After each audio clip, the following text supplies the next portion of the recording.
Hello everyone, and welcome to the Middle Ages channel.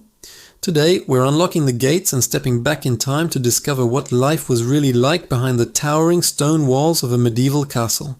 Forget the fairy tales of glamorous princesses and dashing knights for a moment. The reality was a complex, bustling and often gritty world, a microcosm of medieval society all crammed into one fortified space. So, grab your virtual torch and let's explore the hidden corners of castle life. First off, who actually lived in a castle? It wasn't just the lord and his family. A castle was a beehive of activity, home to a whole community.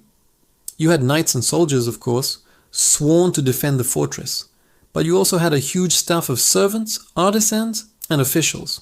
There were cooks, bakers, brewers, and butchers in the kitchens. Blacksmiths, carpenters, and stonemasons were constantly at work, making repairs and crafting everything from horseshoes to furniture. You'd find stewards managing the estate, chaplains tending to spiritual needs, and a whole army of maids, stable hands, and laundresses. At any given time, a large castle could house hundreds of people, each with a specific role to play. Let's start our tour where most of the action happened, the Great Hall. This was the heart of the castle. It was a massive, multi-purpose room with a high, timbered ceiling and a huge fireplace to fight off the relentless chill. By day, it was the administrative center where the lord would hold court, settle disputes among his people, and receive important visitors. It was also the dining hall.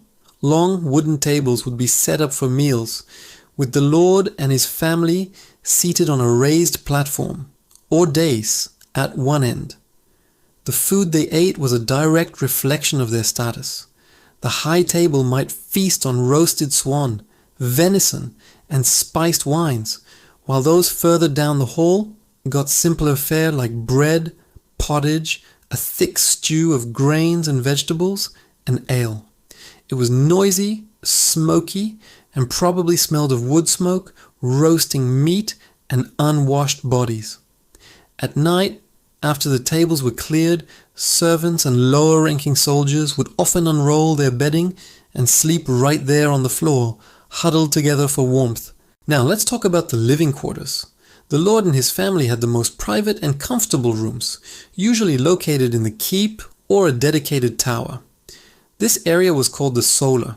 It was their private living room, bedroom, and office all in one.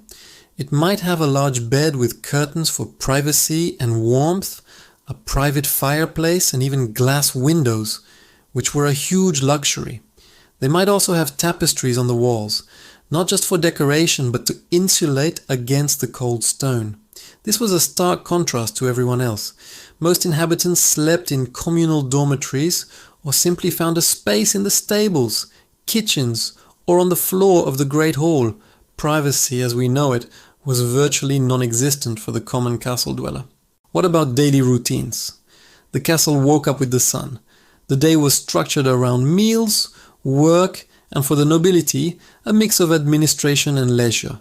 For the servants, the day was a long cycle of hard labor, fetching water from the well, tending fires, cleaning, cooking, and mending. For the soldiers, it was drills, weapon practice in the bailey, and standing guard on the battlements, always watching the horizon. The lady of the castle had her own set of responsibilities. She wasn't just sitting around embroidering, though that was part of it. She managed the vast household staff, oversaw the food supplies, and was in charge of the castle's domestic economy. When her husband was away at war, she was often the one in charge of its defense. Many medieval ladies were formidable commanders in their own right. And what did they do for fun? Life wasn't all work and war. In the evenings, the Great Hall might come alive with entertainment.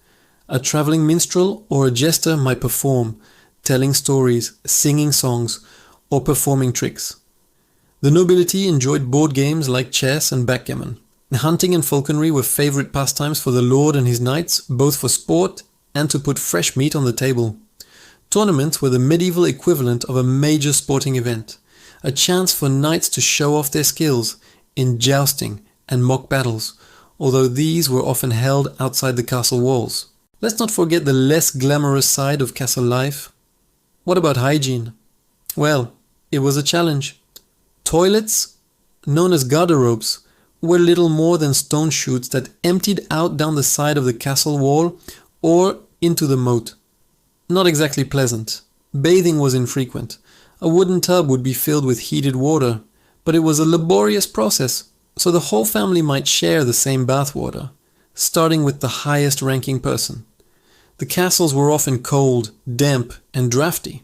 Fleas, lice, and rats were constant companions. Sickness could spread quickly in such close quarters, and medical knowledge was limited. Life was tough, and survival was a daily struggle for many. And of course, the primary purpose of a castle was defense. The entire design was a masterpiece of military architecture.